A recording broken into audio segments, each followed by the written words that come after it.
นี่แหละน้องเอาไว้บางเดียวไว้แล้วก็เอาลูกชาย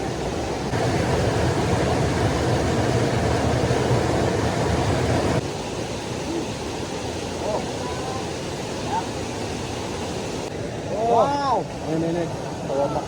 ใหญ่สุดแล้วพี่น้องเอ้ย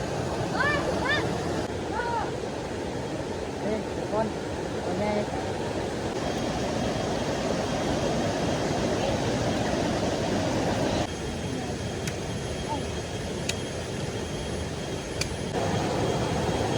อันนี้จะแม่นปลาพันธุ์เนาะ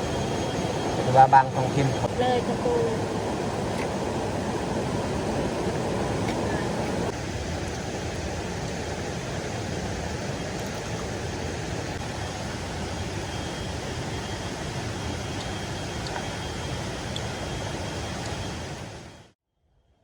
กราบทักทายสบายดีเบิร์ดสุขูสุคนยินดีต้อนรับเข้าสู่ซองเบายูสำหรับวันนี้คอยกาไปใส่เบ็ดกับน้องๆและในระยะ 2-3 เดือนนี่บ่ได้ลงคลิปกับย้อนว่าผมมีโทรศัพท์ก็เลยตัดสินใจออกไปหาเฮ็ดเวียกแถวในเมืองและวันนี้ก็เลยมีโอกาสได้มาเฮ็ดคลิปเพราะว่าได้ซื้อโทรศัพท์หน่วยใหม่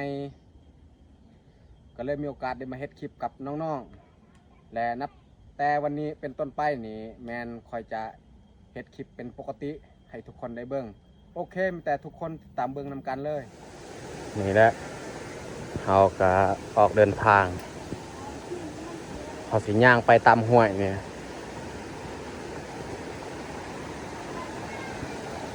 เพราะว่าห้วยตัวนี้นี่น้ำนี่ลักษณะมันขุ่นปลาก็บ่ค่อยมีเราก็เลยจะเป็นต้องได้ลงห้วยอยู่ลุ่ม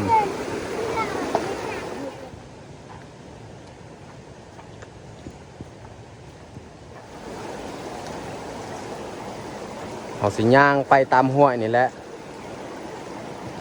เพราะว่ายังบ่ทันฮอดจุดหมายที่เขาจะ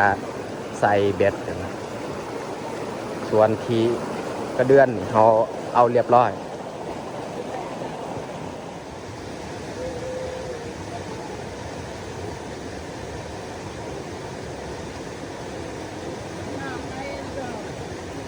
น้องเอาไว้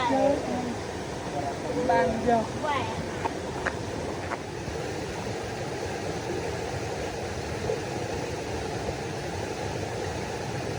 แล้วเขาจะมัดเพื่อใส่เลยเพราะว่าตอนนี้จะเวลา10 โมงแล้วเขาออกจากบ้านแล้วทางปลา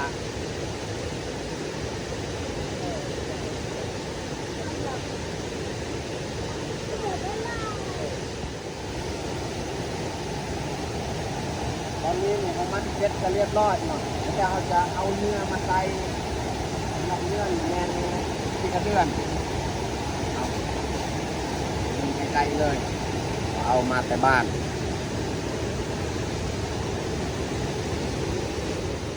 ยกเป็น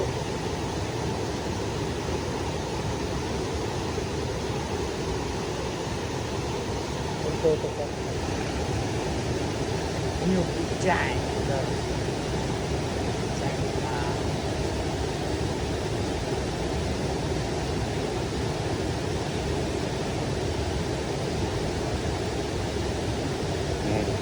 เอาใส่แล้วมันจะเกียมตึกเลย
ใส่เบ็ดก็บ่ได้อันนี้เขาเป็นกระปูก็เลยมางมกับบ้านนี้อันใดก็บ่ได้แล้วเพราะว่าน้ำตาย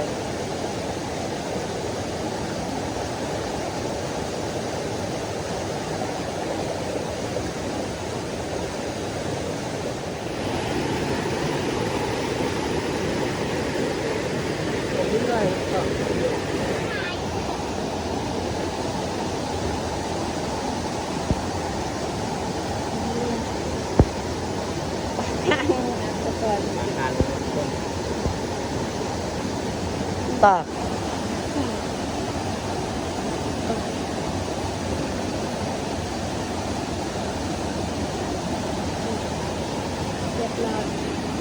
กระจากที่องค์กระจาก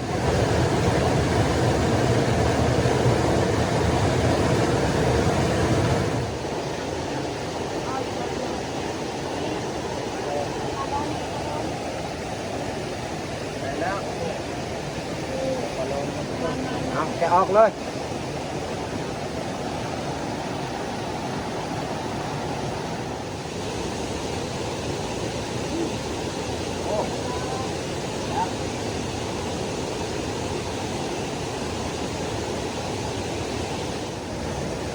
มันยังน้อย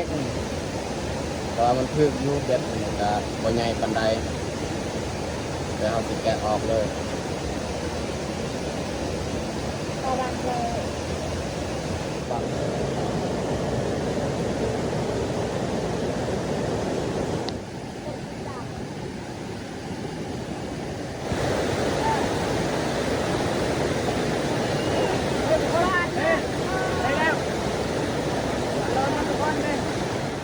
นี่ปลาโลนนะทุกคนว้าว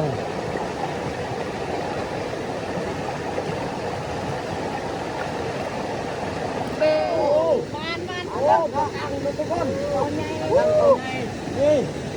ว้าวนี่ตัวบักใหญ่สุดแล้วพี่น้องเอ้ยเดี๋ยวเอาสิแกะออกเลยโอ้ยโน่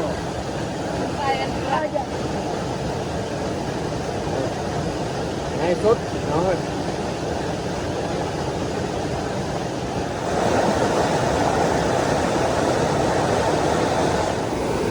ตอนนี้เขาก็ให้จุน้องๆอีกใส่เบ็ดต่อเพราะว่าเขาใส่แล้วนี่ก็ได้อยุ่แต่บ่ลายเปลี่ยนกัน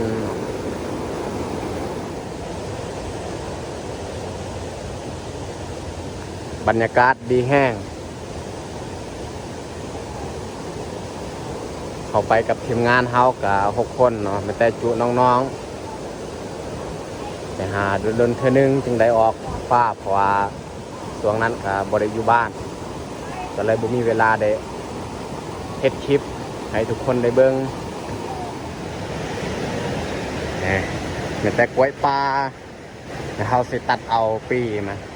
เพราะว่าของกินตอนเที่ยงนี่เฮาไปหลายคนนี่ยัดกินบ่พอปลานี่เขาบ่ได้โอ้ออกสูงๆพุ่นเดี๋ยวเฮาสิตัดเอาโอ้ปีตัวเขาตัดนี่มันตกลงลุ่มพยานมันตกลงห้วยบุจักบ่เห็นเลยโอ้ยั่งอยู่นี่นี่แหละของกินตอนเที่ยงเอาสีจีกินกันนะดูน้องๆนี่เขาย่างไปก้อนเลยส่วนเขานี่ตัดเอาปีกล้วยนี่ย่างกำลังตรงนั้นฮอตบอลที่เขาจะเฮ็ดกินเขาก็ได้ท่าเฮาคือเก้าอันแล้วเบาจินนี่ก็ได้กระปูนี่โตบักใหญ่เลยน้องเอ้ยกระปูนี่ช่วงหน้าฝนนี่อาจสิลายแน่เพราะว่ามันออกหากินง่ายนี่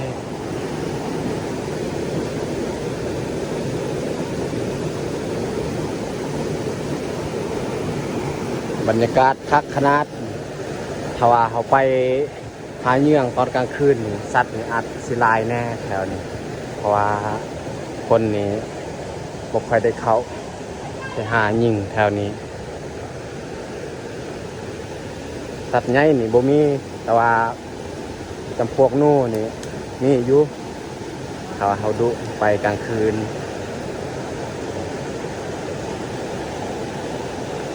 บรรยากาศคักขนาดได้กระปูอีกแล้ว คนแม่ ไปหาตึกเบ็ดนี่ก็ได้แต่กระปูป้านนี่ค่อนข้างบ่ได้ได้อยุ่แต่บ่หลาย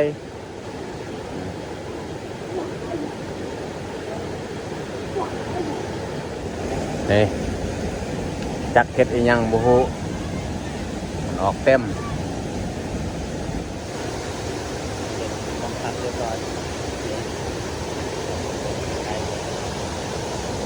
ไม่แต่เขาจะตัดเลยจะตัดออกอยู่ในกระมัง ระวังนะ ตัวดวงเนาะทุกคน เฟสเกอร์คนละ นี่ ก็เวลลาวไกลเลยเนาะ นี่แหละดวงที่เขาหาได้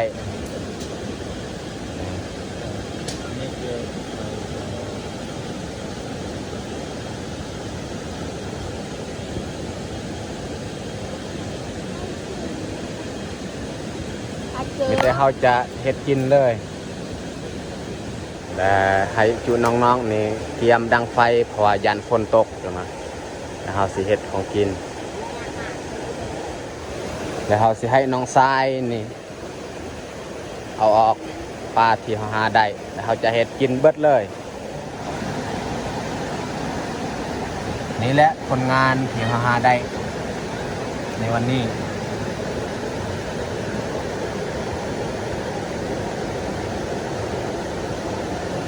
อันเป็นมักเดือสำหรับผลงานที่เขาได้ในวันนี้เขาจะเฮ็ดกินเบิดเลยบ่ได้เอาเมื่อบานสำหรับปลากั้งนี่ก่อนเขาสิเฮ็ดกินนี่แม่นเขาจะเซาะเก็ดมันออกก่อน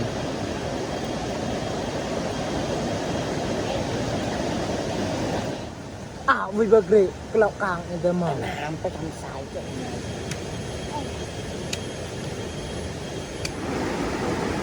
สำหรับตัวด้วงนี่แม่นเขาจะลามบอลเดียวเลยใส่กระบังเดียวเพราะว่าเขาพิการอยากลามลายกระบังใส่บอลเดียวเลย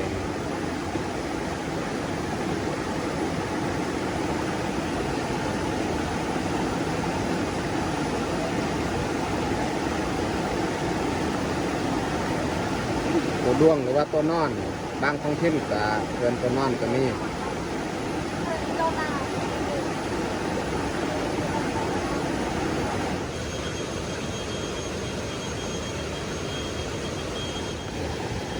ตอนนี้เขากะนั่งจี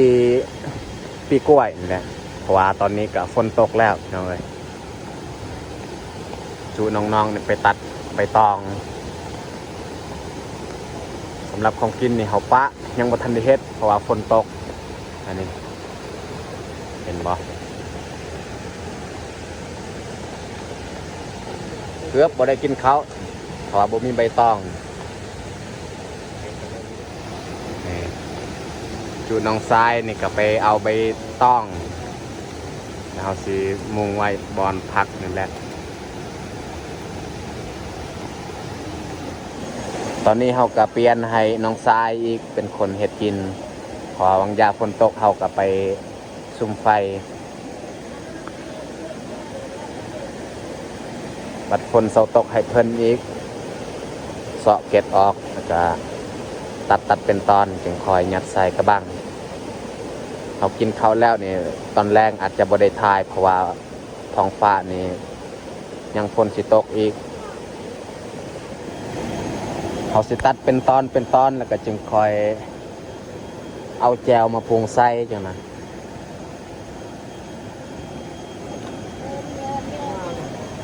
เยอะไปกันอ อันนี้จะเป็นปลาพันเนาะ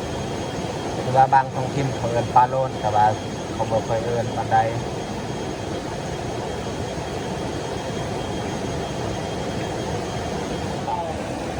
เขาตัดเรียบร้อยนี่เขาจะเอาแจวมาปรุงเลย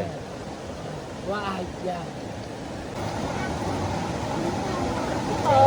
อะไรดินี่ทุกคน เอาดิเจเต่า ใส่เบิดเลย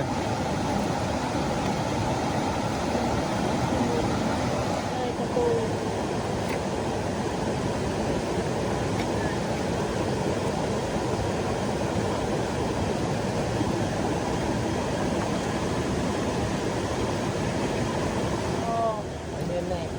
ใบนั่นเลยยาวใส่เบอร์คุณนงอะไรเลยจากเบอร์เบี้ยอามิละ ตอนนี้ของกินของเฮาก็สุกเรียบร้อยไม่แต่เฮาสิจัดบอลกินข้าวเลย เพราะว่าตอนนี้ฝนก็ยังตกอยู่แต่ว่าตกบ่หลาย ได้กำมึงสะอาด ทำไรเลย กันเลย อันนี้จะเป็นปีกล้วยแหม ว้าว ชิมก่อนนี่กระลวงนะทุกคนนี่ของกินว่าสำเร็จเรียบร้อยมีแต่เฮาสิจัดพากินข้าวเลยจังนะหอมครับพี่น้อง ทุกคนมากิน ตอน ข้าว นี้ กัน เรา เลย จัดพาเขาเรียบร้อยเนาะมันจะเตรียมลงมือกินข้าว มากินข้าว มาทุกคนมากินข้าวเที่ยงด้วยกัน ของปลาของอาหารแซ่บ ของสดของแซ่บและ ๆอาหารปลาข้าวไม้นะ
เขาตำห้วยแซ่บ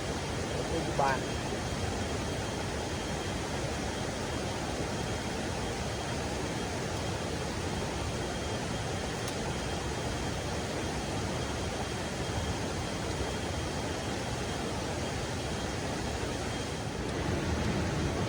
เยอะทุกอย่าง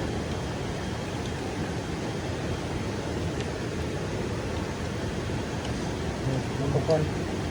เดือง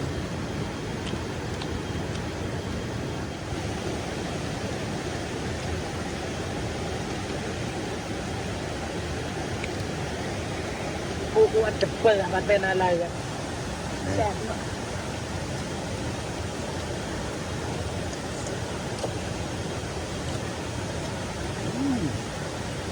กินข้าวป้า เจอบ้านเลย กินนอน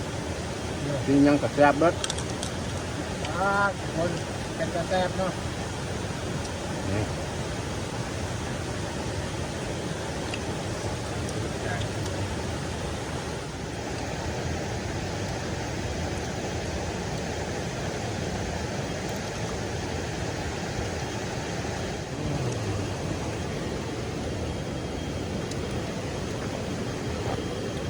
เจ้าตัวว่าฮับ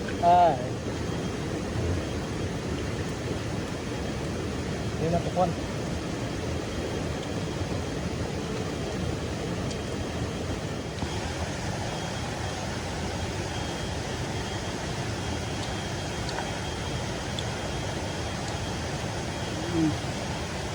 น้ำมีแห้ง ยาดิจะกระทาน ตอนนี้เขากินข้าวเรียบร้อยนะไม่แต่เขาสิเกียมเครื่องแล้วก็สิไปต่อเพราะว่าฝนก็เสาตกแล้ว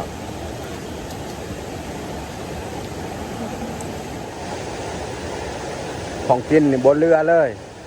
เบิดเกลี้ยงเพราะว่าหิวแห้งเพราะว่า